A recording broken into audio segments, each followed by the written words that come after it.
Two late breaking stories over the last few days that we want to start with today. The 49ers met with and went to dinner with Keandre Coburn, who's 6'1", 332 pounds. And you can look at this any number of ways, but to me, you almost cannot talk about Coburn and their interest in Coburn without mentioning Javon Kinlaw, because they really are the same kind of player. You could make an argument that Keandre Coburn from the University of Texas is very much a DJ Jones like player. Stout against the run, kind of compactly built, but with a little quickness. I think he had a bunch of pressures this year and showed a little bit as a pass rusher. So that rumor is out there, and you say, well, aren't they six deep at D tackle? They've got Kinlaw, they've got Givens, they've got Armstead, they've got Hargrave, they've got Kalia Davis, they've got T.Y. McGill. Krug, do they even need another defensive tackle? And I would say on the surface, no. But that makes it more interesting as to why they were looking at Keandre Coburn out of Texas. And what do you think, Raj? Do you think the 49ers, who there's no cap advantage to trade Javon Kinlaw, but I could easily see him getting moved on draft weekend. Do you think this is like 1 year ahead of time, like they've done in other situations? Like, hey, let's try to draft a guy like Coburn, and then we won't pick up the fifth-year option on Kinlaw, and then we'll go with Kinlaw this year and say goodbye to him next year? Or do you think that we may see Kinlaw move during the draft, and Coburn could be, the replacement for Kinlaw as soon as this July? Yeah, absolutely. Good question. Honestly, I can see both scenarios because Javon Kinlaw, let's be honest. We love Kinlaw in terms of the potential he may have had, but he didn't pan out. The injuries are there.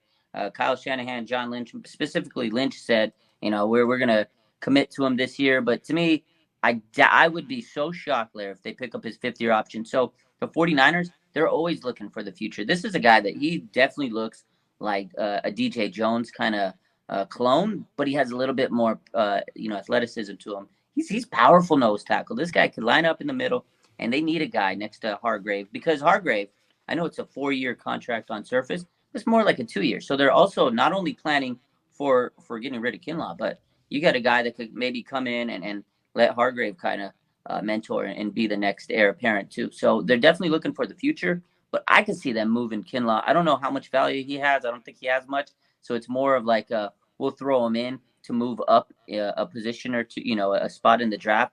So I think ultimately they keep Kinlaw because I just don't think he has a lot of value. And they're going to see if he can play out because, like you said, he doesn't have a lot of value to them against. If you just get rid of him, you're going to take a hit in the cap. So you might as well see what they have in him. Absolutely think that this pickup would be signaling, this basically tells me next year Javon Kinlaw's not going to be back. And not only that, I know they have Kalia Davis, but we don't know what to expect from him coming off a torn ACL. This is his redshirt year. It was a redshirt year for him. So, and I talked to him a couple weeks ago behind the scenes, and he says, I just want to go out there and prove and see what I got. And, I don't even know how many snaps I'm going to get. So a guy like that, you still need someone else to kind of mentor and bring up the roster to at least say, like, okay, we got depth. Because on surface, it looks like we have 6 defensive linemen there, but it may be 4 or 5 injuries again. And Kinlaw, can we even count on him to make it to the regular season? I don't know. I wouldn't put my money on it, unfortunately. So absolutely, this is a need for us. I think so. I still think it's a need, and it does signify that, hey, next year, Javon Kinlaw, he gone next year. He's not coming back. Yeah, 6'1" and 5'8", 332. That's Coburn, and he's a run stuffer with a great first step. There's no question about that. He's a 2-gap guy. I look at him as a high motor replacement for Kinlaw. As we said, the question is it this year or next year? And by the way, I should cite my source on that. That was Justin Mello of the Draft Network who had that rumor. The 49ers hosting Texas defensive tackle Keandre Coburn. What I really liked about Coburn is 31 pressures and 4 sacks this last year. So I think he's got a little bit more pass rush than you would think. Kind of 6'1", 330-pound man. I'll say this. I know it's not advantageous necessarily, or there's no true advantage to moving Kinlaw right now. But I think the 49ers are going to show this in this draft weekend that even though the rest of us would be fine with Kinlaw coming back, I think they're going to be decisive in their evaluations of a couple players. And I think one of them is going to be Javon. And I think they're going to move off of him. I really do. I think they've got their starters, they've got their depth. Um, and to me, there's no, they don't have any room for Javon Kinlaw if they draft Keandre Coburn and he makes the team, because they really don't. That, you can only have so many guys, and though they love their depth, heck, they love rolling into training camp with 16, 17 defensive linemen. So if they kept him, it wouldn't totally shock me. But I just think that just the fact that they need to have one guy who can be that guy who absorbs blockers and keeps bodies off of Warner and off of Greenlaw, off the linebackers who are undersized and like to be, freed up to roam and make tackles. And I think if they're even looking at Coburn seriously, and I think they probably are, to me, I think they're going to make a hard evaluation on Kinlaw and move him on for whatever they can get. I think they'll be able to get something for sure. I don't think they'll be forced to cut him, but I don't think they'll get anything significant. But it doesn't mean they won't move off of him.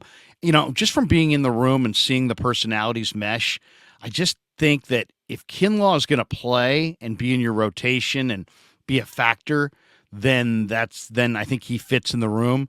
But man, if he's just going to be banished to depth and reserve status for any period of time, not due to injury, just because he's been ineffective, I think that's not going to play well in the room. So I'm going to predict that he's going to move.